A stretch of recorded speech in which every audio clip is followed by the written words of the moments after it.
Selamat sore pemirsa, buruh yang berunjuk rasa di Surabaya, Jawa Timur masih bertahan di depan kantor Gubernur Jawa Timur. Beberapa saat yang lalu mereka sempat terlibat bentrok dengan polisi saat berusaha masuk ke kantor Gubernur. Untuk laporan selengkapnya atau informasi terkini, kita bergabung dengan reporter Jonathan Pratama di Surabaya. Bagaimana situasi di sana saat ini?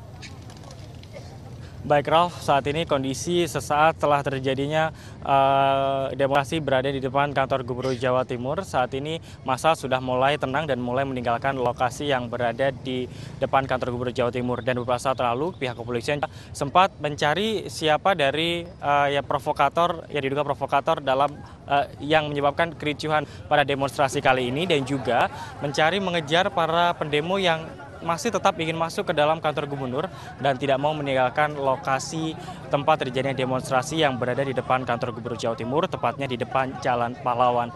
Dan sesaat yang lalu memang telah terjadi kericuhan pada demonstrasi para pendemo, yaitu pendemo yang berjumlah ribuan ini berusaha melakukan orasi dan menuntut kepada pemerintah Jawa Timur untuk memberikan UMK sebesar 2,2 juta rupiah per bulan. Akan tetapi belum ada perwakilan dari pemerintah Provinsi Jawa Timur dan Gubernur Jawa Timur belum menemui mereka, sehingga mereka berupaya untuk masuk ke dalam kantor Gubernur Jawa Timur ini.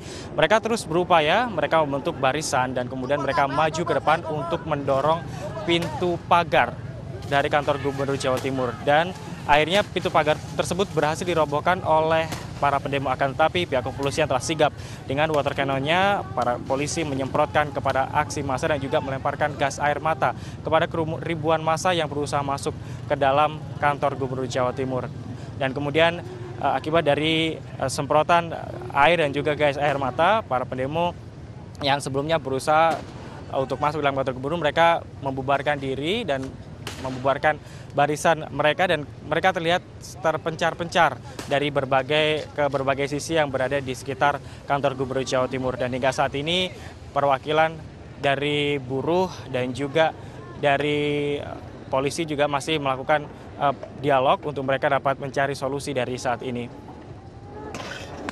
Dan Ralf, memang belum tahu pasti apakah buruh akan melakukan aksi demonstrasi kembali, mengingat besok adalah batas akhir, yaitu 21 November, batas akhir penentuan UMK di Jawa Timur ini. Kembali ke Ralf di studio.